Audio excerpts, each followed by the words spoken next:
Hey everybody, before we get into our normal review of Apocalypse Rising, some very big Star Trek news happened today, and Matt and I got together to have a hot take instant review of it.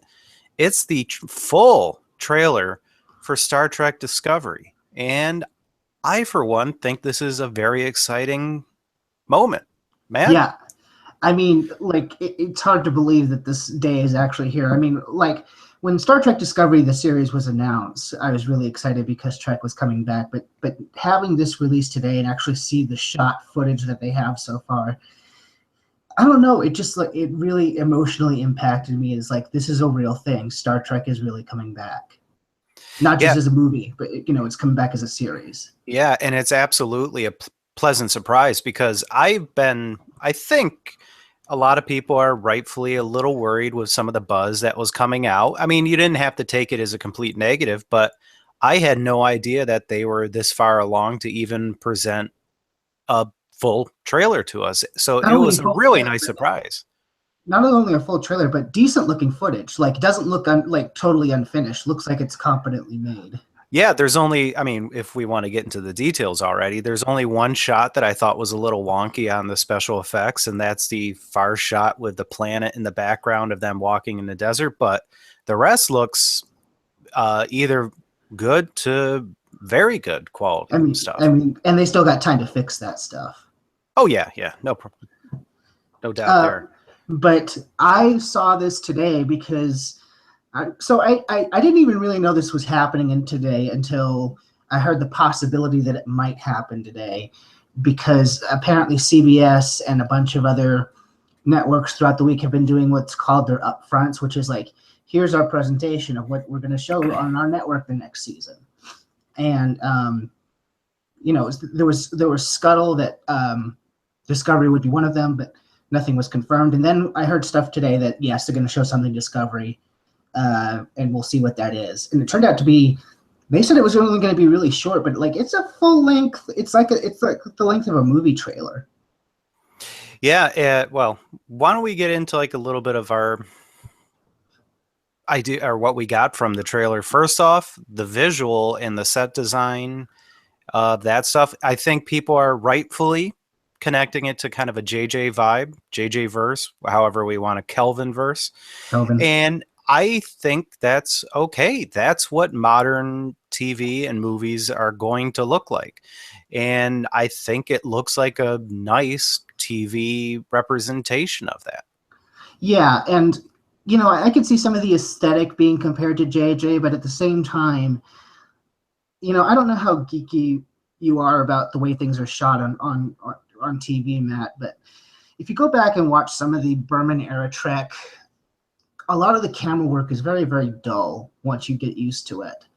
It's a lot of static shots, nothing really moves, it's cut to perspective, cut to perspective, cut to perspective. And one of the things that was so, to me, revolutionary about the way that JJ shot the new movies and what they're clearly carrying on here is that the camera's dynamic. You're getting different shots, getting different angles. It feels modern. It doesn't feel static anymore.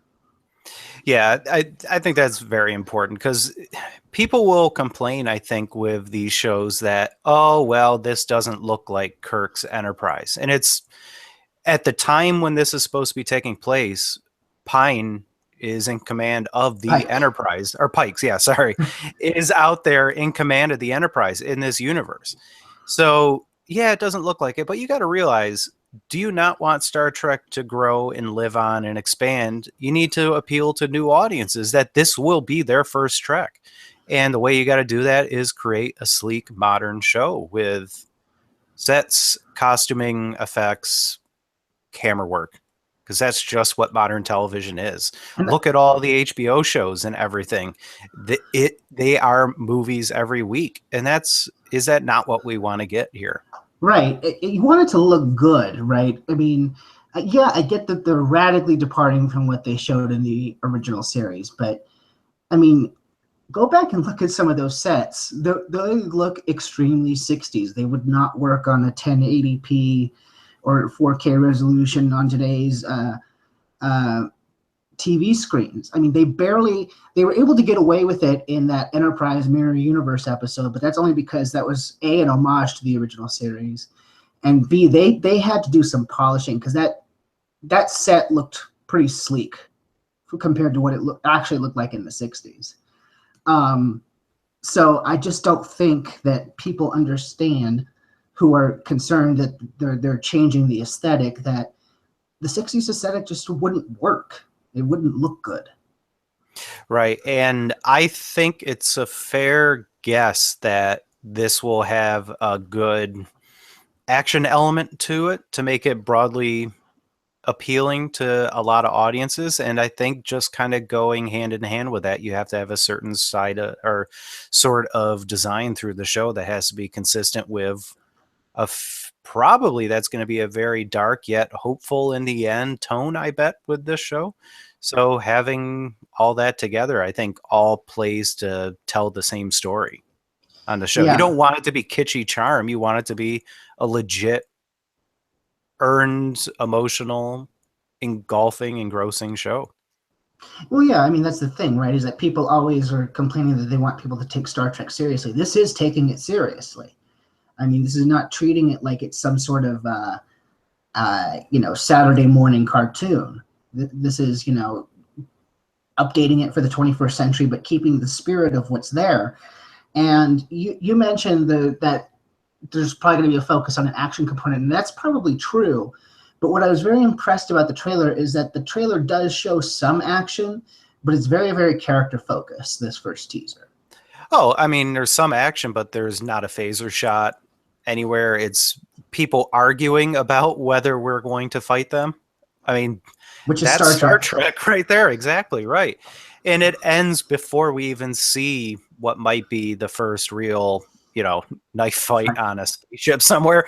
But that's fine. But it looks like, I'm betting there's going to be a lot of character dynamic about when force is appropriate. And I bet that's going to be a lot of the main focus of the show.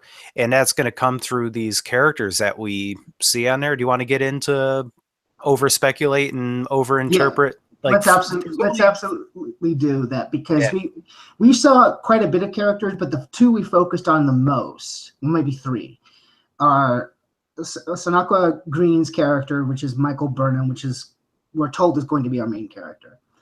And we also focus on Michelle Yeoh, who, I mean, I loved from Tomorrow Never Dies. She's one of my favorite Bond girls. I've loved her in everything she's ever been in. But that's the thing I know her instantly from. Sure, is what I'm saying. Michelle Yeoh as Captain Philippa Georgiou, if I'm pronouncing that right. The trailer mostly focuses on them, plus what I assume is Sarek, because it is Vulcan. Which is like a very interesting thing, because it strongly implies that this Berman, the main character, is raised by Sarek. So Spock's, yes, it shows that, and it's in a Variety article that she was raised by Vulcans. Yeah, okay. Here's the thing. I agree that, I got from the trailer that she's raised by Vulcans, because you could just hear that from the way that she's speaking. Yeah. At first, I was confused, because I'm like, it doesn't sound like she's emoting that much. She's a little wooden. And then I realized, oh, she's doing, her hair's cut like a Vulcan. She's trying to emulate Vulcans. I don't know if she was raised specifically by Sarek. Sarek could be a mentor. It could be, but I got a feeling it's a very weird Vulcan fatherly figure to her. Well, you don't know. I'm just saying, hey, Matt, we're over-interpreting here, so let's have some fun with it. I'm going to assume that she wasn't, but I am going to guess that she is a human, a full-blooded human, that for whatever story reason we don't know yet has been raised on and by Vulcans. One other quick little tidbit: if you look very closely, at least in a couple shots in there, she's wearing her hair that covers the tops of her ears. And I wonder if that's like a weird affect that she carries on from a kid, of being like shamed that she's a human. So she styles her hair to cover her ears. Oh, I didn't and that's realize carried that. onto an adult. Who knows? I'm saying we're over speculating, but look, that might be an actual thing in there. she's got some connection to Vulcans. That we know for sure. Um, Yeah. and if that wasn't evident enough, there's a lot of Vulcan imagery, including, did you see the teaser poster that they released where they have like the ship going up into space? It kind of looks like one of the Beyond posters, but it has, her doing the Vulcan live long and Oh, prosper symbol. no, I did not see that. So that will be because she's fighting with some character, presumably Michelle Yeoh, about fighting in this. I mean, with the editing of trailers, you never know who's actually talking to who in any of those Right. things. But it's interesting if she's applying logic that Starfleet needs to strike first and stuff. I mean, that could be very interesting here. And so the one character I think that's very interestingly absent in this is the Jason Isaacs. He's the captain of the Discovery, is nowhere to be seen in this. Well, I'm wondering if we even see the Discovery, because I We know don't. that, I'm betting you we don't actually see the Discovery in because that at all. I know Michelle Yeoh is in command of another ship that Right. had come out previously, and I wonder if it's on that ship. And we Right. can we can also speculate too, Matt, that the way they talk to each other, they've served together before, and I'm willing to bet at one point this Burnham character was Michelle Yeoh's first officer or second officer. Well, they basically, I mean, they say that at the beginning she served with her for 7 years. So I guess that's probably a safe assumption. But yeah, my overall speculation in this trailer is that it's only scenes from the pilot episode that will be on broadcast TV. All Everything we see from the ship is actually the Shinzao, which is Yes. Michelle Yeoh's ship. And I mean, we never see, and they're very careful, never showing you what the name of the ship is. Maybe at one point when maybe there's some shots in there, but the robot at the end that you see for a split second turn its head has USS Shinzao written on it Yeah, I saw on the that. side. Yeah. So I bet we might be just seeing the pilot, and I wouldn't be entirely surprised if Michelle Yeoh's character doesn't even make it outside of this episode. She's transferred over and to the Discovery with Jason Isaacs as the captain. And furthermore, since they're focusing on her as the main character, I wouldn't be surprised if Isaacs isn't necessarily a villainous character, but he is her adversary for some reason Or in that or one. kind of like they have a I could see Isaacs and her having a relationship kind of like, of course it'll be more equalized, but kind of like the relationship that Riker has with Ro, where like they don't quite get along, they don't Yeah. quite like each other, they have disagreements about how things should be carried out. Right. So yeah, I bet you they're gonna have a very un you know unfriendly relationship through much of the show, and that will be a lot of the argument points because Right. well it's very That's interesting he's not there at all. Yeah, it is very interesting considering he's probably one of the higher profile names they have for this show. Oh, Um, probably the biggest. I mean, is aside from Michelle Yeoh, where they're yeah, I would trying to argue. appeal to Asian markets, but Right, yeah, but I would argue that those two are the biggest names on this cast. sure. But what I like about what we also saw so far is, we were mentioning like there are people arguing, not getting along, and what's the right decision, what's the most moral decision. They're doing, it seems, what we wanted them to do, which is like taking the tone of something a little bit more DS9 esque, where everybody doesn't get along just fine, and updating it for the 21st century. Yeah, I mean, and that's just our cast. The one element that we haven't spoken of at all yet, if we want to overinterpret, is the Klingons. We know we have a number of actual characters for them. We don't get any character stuff for the Klingons. It's a lot Well, of them actually, I mean, looking weird.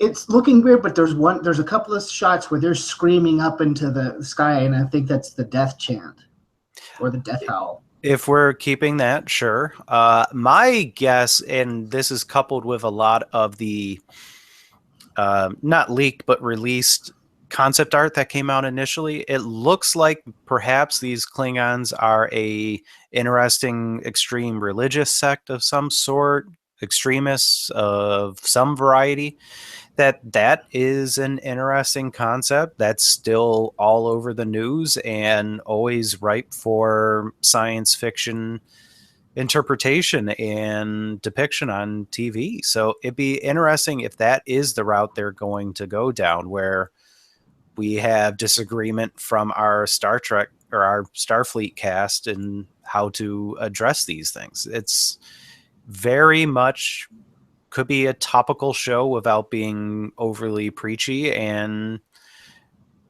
basically what I always yell that I like science fiction to be about. Yeah, Again, who knows, but it looks like that could be a route they'll go down. right. The important thing is to, we may not know for sure, but we can see from this 2 minute or however long it is teaser that there are possibilities here, good possibilities. And I don't know, like you don't see a whole lot. And again, I'm willing to bet that we don't see the Discovery at all, because even when at the beginning of the trailer, the ship comes through the clouds right before Michelle Yeoh and Burnham beam back up, and that is not the design of the Discovery that we saw earlier. So I'm guessing that's the Shenzhou. Right. For what it's worth, they did say at some point that after that came out that they don't even know if they have the rights to use that image for real and how much they would change it. So again, whatever final Discovery, and I agree, we didn't, I don't believe we saw it, but whatever we do finally see as a Discovery, it still might not be that ship. But Right. No, I who agree. knows? The ship that did come through, though, kind of looked like reminded me of an Akira class. You know what those look like, don't you? Oh yeah, it's the Enterprise NX upside down.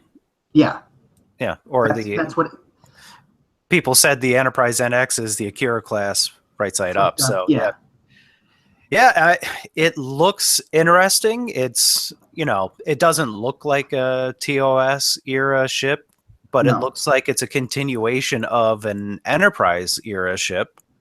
it I does look think like a that's fair. continuation of an Enterprise era ship, and I also think it's fair that so this is supposed to be in the prime timeline, but we as fandom have acknowledged that the Kelvin was the split point between the prime timeline and the Kelvin verse, right? Sure. So I think it's fair to say that the Kelvin would have happened before this in the same timeline. So the technology that's on the Shenzhou, or if it's the Discovery, we don't know, looks like it's a continuing evolvement from what was on the Kelvin. Had the timeline gone on undisturbed? Do you see what I'm saying? Yeah, I mean, this is all like the ultra nerdy stuff that's fun to talk about, but that part is a nightmare to figure out. But also explaining why the Klingons now have ridges again after they lost them in Enterprise, but then got them back for now, but then lose them again for TOS. Well, the thing is like That's I more don't nightmare know. stuff. At least in the books, I don't know if this is how they'll explain it, but at least in the books, like it's implied that the non-ridges thing from Enterprise and then later TOS afflicted some Klingons, but not all Klingons lost the ridges. We just happened to didn't see any of the ridge ones during the run of the original series, I guess.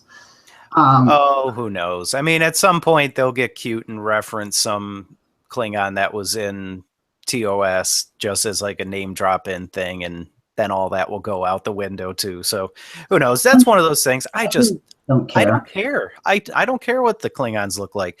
That said, I don't think this version looks good, but that's not to say I don't think they have every right in the world to change them how they want. And maybe we get used to it as the series goes on. I don't know. To me, some of the reason I guess people could be upset, and I acknowledge it's a fair criticism, but the design of the Klingons, it reminded me a lot of what the Klingons look like in Star Trek Into Darkness. Yeah, Minus yeah, I minus mean, the rings on the ridges. yeah, I mean, like I said, not my cup of tea, but it's fine. But that said, the Doug Jones alien, Saru. Saru, he I think looks pretty cool. I like Doug Jones usually as whatever makeup creature he is, and Yeah, he's a chameleon, and the makeup looks pretty good here. yeah, he is. I think fair to say our um, Data Spock kind of character, outsider character. outsider character, know-it-all repository for information. I bet he'll kind of fill that role, But the know-it-all. he says something interesting that possibly it's never in the final version. It could just be a trailer line for it Yeah, to that say. is, it's a trailer.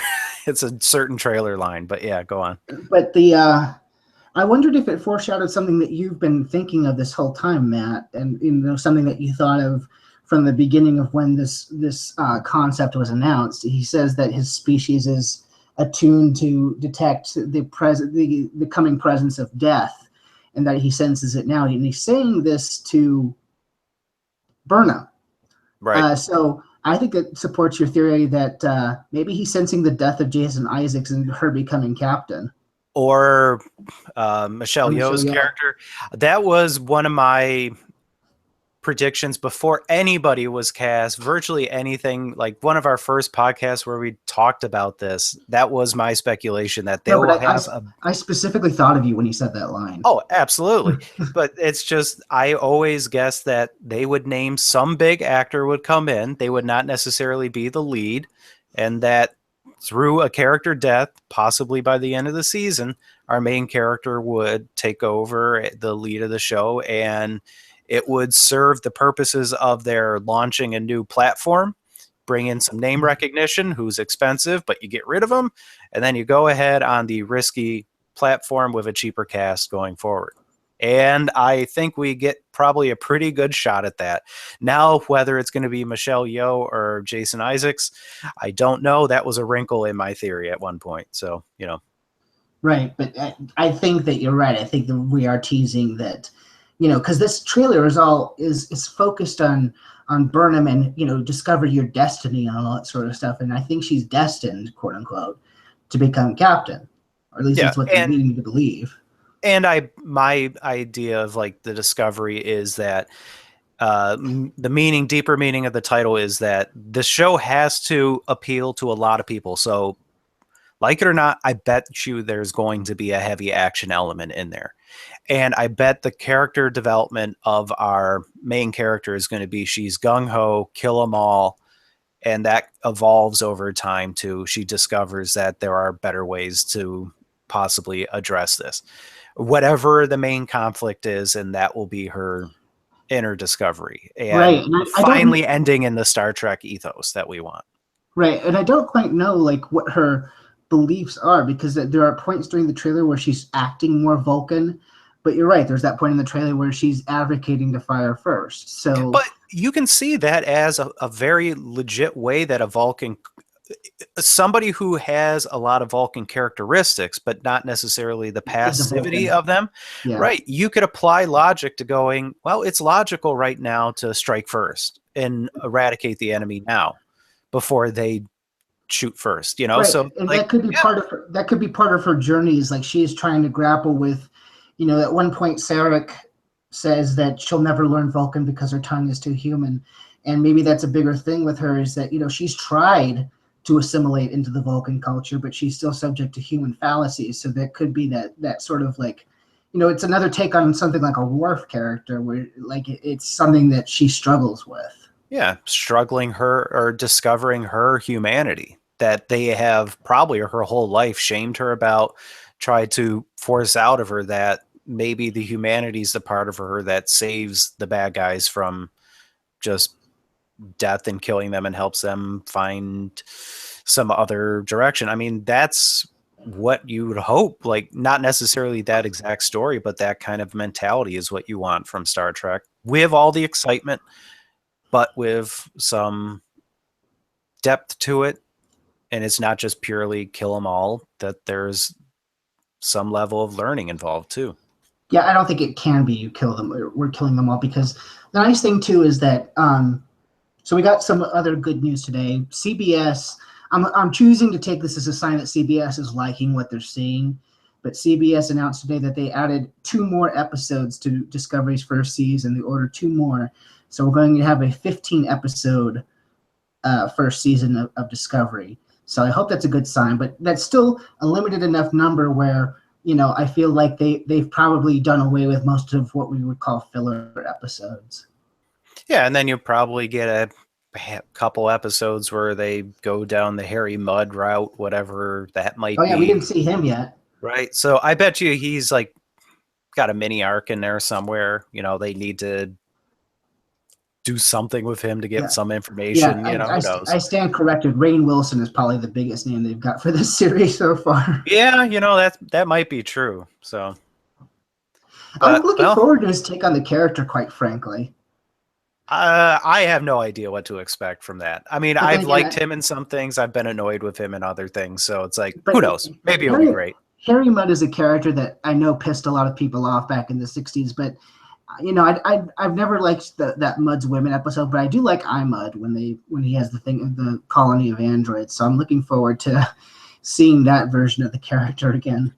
Well, basically the take home message from this, and it applies to him as well, is that I don't know. I'm liking what I see. I mean, I'm never gonna be all that hung up in any real important way.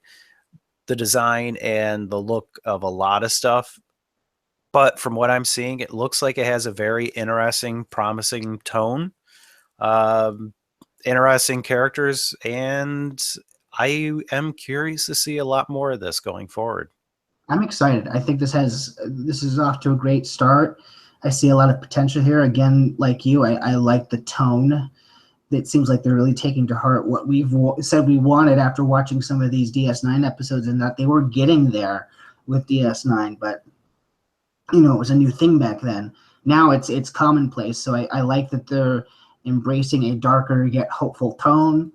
The cast looks interesting. I want to see more of the cast. I mean, I loved seeing what we got, but I would love to get introduced to some of the other characters Oh further yeah, down the road. your medical officers, all the other rest of the crew, which are presumably on the Discovery, and that Discovery. might be why we don't see any of them.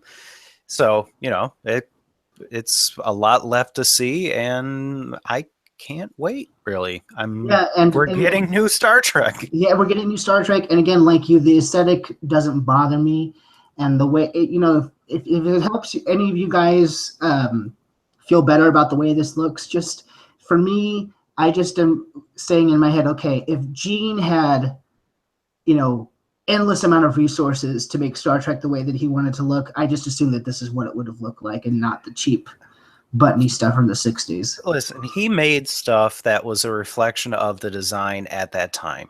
The Right. ultra modern of that time.